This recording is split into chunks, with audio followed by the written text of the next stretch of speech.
शेतकऱ्यांच्या कष्टाची जाण असणारा, कृषी क्षेत्राला आधुनिकतेची जोड देणारा, देशाच्या राजकारणातील हुकुमेक्का शरदचंद्र पवार यांचा वाढदिवस हा संपूर्ण देशात साजरा केला जातो.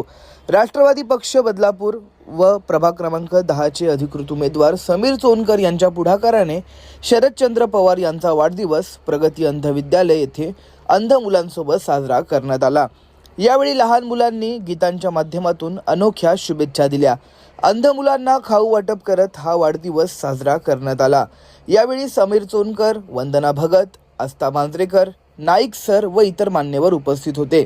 यावेळी माध्यमांशी संवाद साधताना समीर चोनकर हे भावुक झाले होते. काय म्हणाले मान्यवर, चला तर पाहूयात ठळक वार्ताचा हा खास रिपोर्ट. प्रतिनिधी अनिकेत सोनावणे, ठळक वार्ता बदलापूर.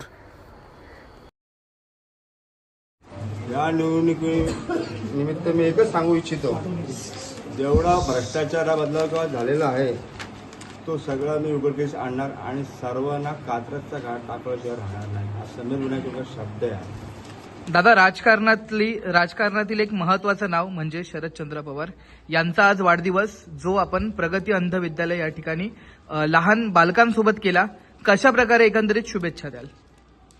मी यांचे मनपूर्वक आभार मानतो या विद्यार्थ्यांचे आणि प्रगती अंध विद्यालयाचे त्यांनी आम्हाला सहकार्य केल्याबद्दल. आणि एक छोटासा विरुंगळा आणि साहेबांचा एक माझ्या मनात होतं का यांच्या साहेबांचा, शरदचंद्र पवार साहेबांचा वाढदिवस प्रगती अंध विद्यालयामध्ये आपण साजरा करूया, तसं मी छोटा प्रयत्न केलेला आहे. तरी मला खूप आनंद वाटला आणि यांचे जे दुःख आहेत ना, त्यात जास्त काय बोलत नाही, मी करून दाखवतो. नक्कीच. काय भावना असते जेव्हा चेहऱ्यावरती आपल्यामुळे एखाद्याचा आनंद येतो? काय भावना असते? ते शब्द सांगता नाही येणार, त्यांची फिलिंग काय सांगता नाही, पण जे मनात येते ना. येस.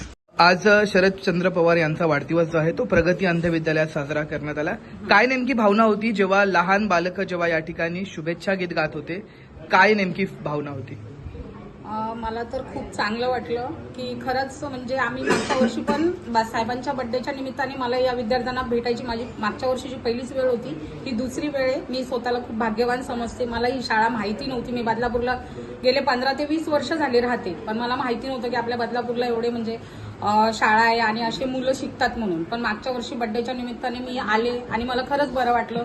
आणि आज तर काही वेगळाच उपक्रम आमच्या आस्था मॅडमनी आम्हाला दाखवला, कारण मागच्या वेळेस त्या नव्हत्या असं मला वाटतंय. त्यावेळेस आम्ही आलो होतो तेव्हा तर आम्ही फक्त मुलांना फळ वगैरे वाटप केलं होतं आणि गेलो होतो.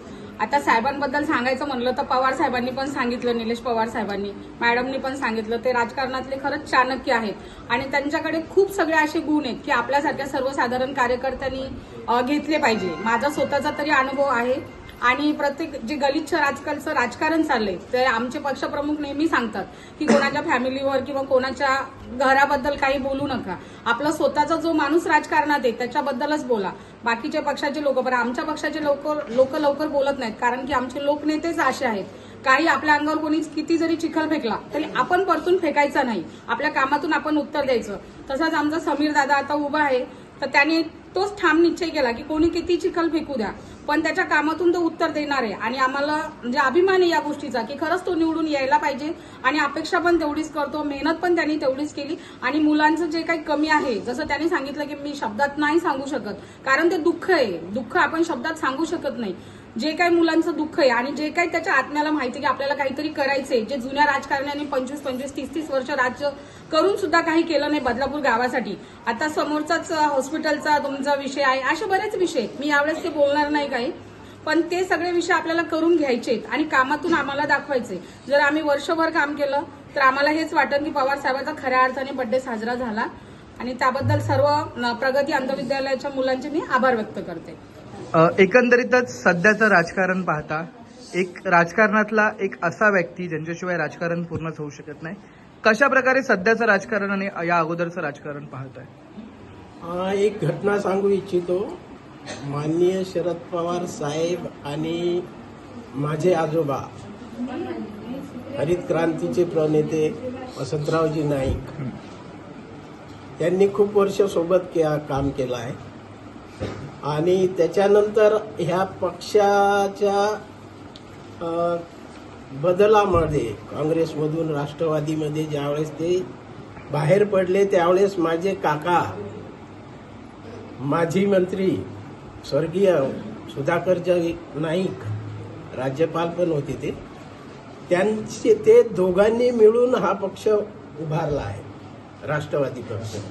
त्यावेळेस पवारसाहेब आमच्या घरी बरेच वेळा आलेले आहे. माझ्याशी पण संभाषण झालेलं आहे लहानपणी असेल आम्ही लहान असेल त्यावेळेस. मनुष्य हा जो असतो मनुष्याचं बाह्य अंग आणि अंतरंग वेगळा असतो आणि त्यांचं अंतरंग एवढं साफ आणि स्ट्रॉंग होतं.